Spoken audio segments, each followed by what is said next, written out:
Hey everybody, today I'm taking a look at an older game, Yspahan. So Yspahan is a 3 to 4 player board game designed by Sebastian Pulchon and published by Rio Grande Games and Istari Games. This one accommodates 3 to 4 players and takes around 45 minutes to play.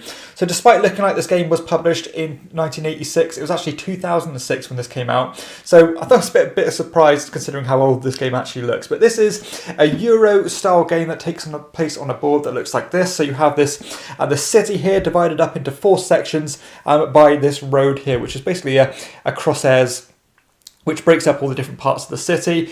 You've got this sideboard here which determines the dice or where you're going to draft these dice from, because this is actually a dice drafting game, and an area control style game as you're trying to fill up these different colours of houses to score victory points. You've also got this sideboard here with this caravan of camels. You've got a deck of cards. Each player is going to have their own individual player board where you can buy upgrades, and you've got also some resources here with gold, camels, and each player will have their own cubes here as well, which I should have got out, but I've been too lazy. So the idea of this game is pretty simple. Of course, you're trying to score victory points, and the actual way you do things as well is pretty simple. So the game is going to take place over 3 weeks. So you've got 1, 2, 3 here. Each week, of course, consisting of 7 days. So you've got 21 turns throughout the whole game in order to get everything you want done. So the first thing you're going to do is you're going to roll the bunch of dice here and allocate them to the board like I've done here. The highest value is always going to go on the top spot here. So even if it's not a 6, the highest number will always go onto this coin spot, and the lowest value will always go where these camels are. And from there on, all the other ones are going to put in numerical order from bottom to top. So again, they've got the 3s here and the 5s here, but of course if there was a 2, let's see if I can find a 2 here, and then it was like a 4, like so, then it would look a bit more like this. So yeah, it depends on what you roll. It depends on which of these slots is going to be filled up. And then in player order, starting from the first player, you are going to select a cluster of these dice to take actions from. So the first one is pretty simple, where you're going to take a number of camels. Of course, this is the camel spot, depending on the amount of dice there. So if I take these 3 ones, I would take 3 camels from the supply, like so. The second one is, let's talk about this one first actually. So this one here means that you can take the amount of coins depending on the dice there. So again, if the next player took this one, they'd get 3 gold coins. Gold coins are very useful, as are the camels. And the other sections here correspond to the different sections on the board. So you've got this sack section here, you've got this kind of crate here, you've got this jar here, and you've got the barrel here. And as you can see, depending on the rarity of them, because it's going to be pretty unlikely to roll these jars, then there's only going to be a few buildings in that section. So if I was to choose one of these, let's say I choose this one here, I would take it, put it on the side, and then I'd put one of my player cubes in that matching region, depending on the building I want to select. So let's just say I want to try and go for these blue buildings here, like so. So I'll put a cube on there to show that is now under my control. And that's also going to apply to these other ones here. And of course, if there's more dice in that section, then you can potentially place more cubes. So say in a future turn, another player takes 2 of these 4s, then they can place 2 of their cubes, I believe that's from the barrel section, into that region like so. And bearing in mind that you cannot start a new colour until you complete an existing colour. So I can't now start placing in the on the pinky buildings until I've completed the yellow ones. And you're trying to control these buildings because at the end of the week, if you're controlling all of the buildings, then you're going to score the amount of points depending on the value here. But if you choose not to take that action, so you can still choose one of these bunch of dice here and place the cubes, you can actually choose to move this player pawn in the centre or draw a card. So let's just say I move the piece there, and that will move by the pit value. So let's say there was a 4 here, that person takes a 4, they can move this guy up to 4 spaces. In fact, they have to move it exactly 4 spaces, so they get like 1, 2, 3, 4. They can never go back on themselves. And if you ever end on a space with a cube on it, like let's say it's like this, then unless a player plays a camel, then they were going to have to move that cube to the caravan, starting from the back here and moving forward. And whenever you place on the caravan, if there's a points indicated there, then you're going to gain those points instantly. And also, if the caravan's ever full, then you are going to multiply the number of cubes you've got by the highest level of the cube you've got in. So let's say I had maybe 2 yellow cubes here, 1 here, and then 1 here. That'll be 4 times my highest level, which would be 3 for 12 points. So that caravan is only going to ever replenish when it's completely full. However, it will score when it's full, and also it will score at the end of every week. And the final action is just to draw a card, and these cards do lots of different things, such as, you can cash in a camel for 2 points each up to a maximum of 8, or you can kind of trade in coins for points and points for coins, gain 3 camels, all these different things here. So very, very simple. Additionally, as a kind of a backup bonus action, you can choose to upgrade your player board. So these are going to let you do different things here. So this one, when you take the camel action, you can get another camel. This one, you're going to have to pay 2 camels and 2 coins in order to gain an extra 2 coins whenever you take the coin action. This one gives you a lot more mitigation when it comes to moving the pawn there. But of course, they're getting more and more expensive. This one there means when you place a camel on the caravan, you automatically draw a card. This makes all the area control regions worth an extra 2 points. And this one means that you can always place an extra cube when drafting dice for that cube action. So yeah, these are really useful to have, and the more you acquire throughout the game, you can gain more and more points. So if you get all of the unlocks, you can get an extra 10 bonus points at the end of the game. Gold is also really useful because when it comes to your turn as the first player and you're rolling a bunch of dice, for every coin you cash in, up to 3, you can add a yellow dice to the pool like so, and when you roll them, they'll be counted just as the other guys are. However, you are the only player who has access to them. So that's a really nice way of boosting your actions and getting more mileage out of each of your turns and giving you more likelihood that you can take the action that you want to take. So that's a nice little bonus there. Additionally, you can use gold to manipulate the value of moving this pawn up or down 1 for each gold coin that you spend. So that's pretty much the rules of the game. Again, it's going to take place over 3 weeks, each week consisting of 7 turns.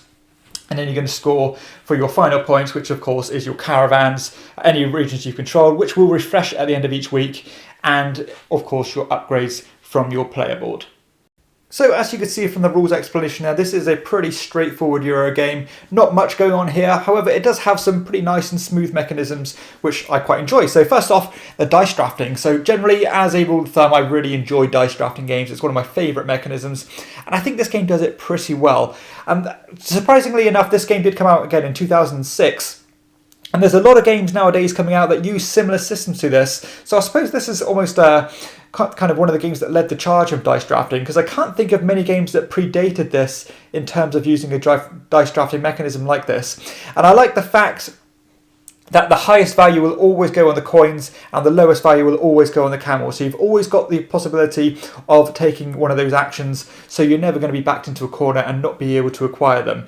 Additionally, I also like the way that from there they are scattered depending on the numerical order. So a lot of the time the rarer regions are not going to be available to you, which is a cool kind of balancing system, because normally there's only going to be maybe 1 or 2 dice in there, and of course there's only a few cities or few buildings in there that you need to control by the end of the week to get those bonuses. So I really do like that, and your points are balanced accordingly depending on that. So if you get a massive 3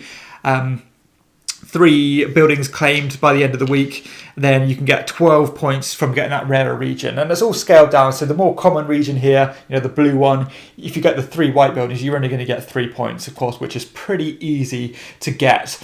However, there is some tension there as well, because some people might be taking these dice for different actions, such as moving this chap, which will of course potentially kick you off the spots, losing you those points and kicking you onto the caravan track, which you will be compensated for, but probably not as well as if you were to control these regions. So it's always good to have a camel in hand in order to kind of to get past that and stop you getting kicked off because it can be quite hurtful if you invest quite a lot in these regions and don't get the actual payoff at the end of the week, because of course when it gets to day 7, anything not completed will just be taken off the board and you'll get nothing for it whatsoever. So I do quite like that tension. There's a nice little bit of interaction there, maybe a little bit mean, but you have got ways to mitigate it through these camels, and of course they will need to take very particular dice in order to get to very specific buildings, and if they haven't got those specific rolls, then they're going to have to spend gold in order to mitigate that. So it always kind of swings and roundabouts, and it does balance out pretty well. I also like the addition that you can actually upgrade yourself here and get a bit of an engine going and make these investments in order to get more mileage out of your actions. So of course, when you get these relatively cheap ones, you can just get an extra camel each time you hit the camel action. And these are all worth having. However, acquiring them all is pretty difficult and it's going to require a lot of attention because they do get quite expensive as they get to these more powerful abilities. So I do like that, and there is another kind of route you can go down, really focus on this to get those extra 10 points as well. However, when you do that, you are pretty much neglecting control of other things as well, because getting these down is going to cost you gold, get the extra actions, and of course all these require extra gold as well. So it all is about how you're going to keep those resources in hand, what you're going to use them for, etc. So yeah, there's enough going on here to keep you interested. I think the scoring of the caravan is relatively interesting as well, because if you know that somebody has a lot on there, and you want to kind of stop them from getting the higher regions to stop getting those massive multipliers, because of course, again, the number of tokens on that board is going to be multiplied by how high they are up the track, and if that is going to go in order like such. So, it does balance out pretty well. If you keep getting shafted and keep getting kicked off buildings, it is inevitably going to pay off at the end of the week when you start getting those big amounts of points in. So it is about min-maxing, how you're going to get the maximum amount of points, which you'd probably expect with a Euro game like this. Yes, there's 21 turns in this game, which does sound like quite a lot, but in practice, it's a very quick game. You can comfortably get this done in 45 minutes or so. You are simply just taking a bunch of these dice like such and either smashing a bunch of cubes down, taking a card, or moving the little pawn around. So very simple, snappy turns, and you get literally 3 turns done in about a minute. So it doesn't take very long at all. The thought process behind each of your actions isn't the most taxing. I think more often than not, the decisions are pretty obvious. If you have a massive bunch of dice on one of these locations, you're probably going to find that your opponent will take the biggest cluster before the other ones. There are some exceptions to that, of course, if you want maybe a particular building just to finish off your set. But again, more often than not, the choices are pretty obvious, which I think is one of my biggest complaints about the game. It's not the most taxing in terms of what you're going to do with each of your turns. The replayability of Yspahan is not the best either, to be honest. There's not a lot of things you can try here. There's not a lot of modularity or anything. You're going to pretty much get the same game from time to time. Yeah, you can make different investments on your player order and try something a little bit different. And of course, you can try and utilise these cards in different ways. But I think you're going to very much get the same vibe of the game. It's pretty tactical rather than strategic. And you're going to just react to what those dice rolls are. So yeah, not the most replayable of games, which I think is probably one of the biggest pitfalls of this game, because otherwise it is pretty fun. It plays very smoothly, and it's pretty charming in its approach. It has a nice throwback feel to it. It's quite calming and relaxing, despite being confrontational at times. When you want to try to kick people out of their buildings. But yeah, overall it's a nice package. But the replayability and the legs long term aren't quite there for me. Visually, yeah, the game does look a bit dated. However, I like this look. I think it has, again, a bit of a throwback. It's quite charming. It's not overwrought. It's simple and toned back. And these kind of older Euro games just do something for me. They have a certain magic about them, which I personally enjoy. I know a lot of people will look at this game and think, wow, that's dry, dusty, boring looking. And, I can understand that. But I think, there's a certain breed of gamers who do like this kind of thing, and I'm one of them. I like the very simple wooden components. It's what Euro games are really based on, and I think it's kind of timeless. There is a little amount of progression here. Of course, you're getting your investments on your player boards, which will stay with you throughout the game. You've got the ramping up of the caravans, because this doesn't get refreshed very often, and your pieces are going to stay on the board until it's completely full. The only thing that does feel a bit stop-start is the fact that at the end of the week, any buildings that aren't completed are just going to get, well, in fact, they're all going to get wiped. So it does feel like you're kind of starting from scratch each time, and you're getting 3 turns of that, which I don't think it's a massive issue, but it just felt a bit strange because I know a lot of the time now, most modern games have some kind of fallout from the previous rounds. But very, very small nitpick there. I don't think that's a problem with the game. Scalability is a bit of a strange one because I think there's an official 2-player variant for this game. However, the version I have here doesn't mention that it actually covers 2 players. I've only got a 3 to 4 player rules in here. And I know a lot of people do like to play 2-player games. However, I don't think I would recommend this at 2 players anyway, because you want some more competition for the dice and you want some more competition for the regions, etc. But yeah, it's 3 or 4 players, it works perfectly fine. You're not going to be bored when it's another player's turn. It plays relatively quickly. Turns are snappy, and you're not going to find yourself bored. So overall, I actually like Yspahan. I think it's a pleasant game. It's a really nice experience. Again, nothing too taxing in terms of the decisions you're making. However, it does have a certain quality and a certain timeless appeal to it. I like the visuals. I like the way everything looks. The dice drafting as well is pretty solid. I do think it's fun when you roll a big bunch of dice and you can invest to put these yellow dice in there as well. And it's quite interesting to see how it turns out. Are you going to get a bunch of rarer actions? Are you going to get the opportunity to get a bunch of coins? Even if you don't need a whole lot of coins, you might not want to leave the opportunity to grab 4 coins to somebody else. So I do like the way that works. And you've got to prioritise which one you got. But I think ultimately, as I mentioned earlier, the choices are fairly obvious and it's rare that you're going to be taxed about what you're going to do. But yeah, I'm not going to go out and, sing this one's praises. I don't think everybody needs to rush out there and get it. However, I did enjoy my play of it. I think it's pleasant. I think it's fun. It's charming. But is it as good as some of the modern Euros today? I don't think so. Thank you so much for checking out this video. If you found it useful or at least somewhat entertaining, then please hit like and consider subscribing if you haven't done so already. Additionally, if you wish to support the show, because I am a one-man operation and I don't get any support from publishers, then please consider backing on Patreon at patreon.com/chairman of the board, where you can back for as little as £2 per month. Thank you so much, and I'll see you next time.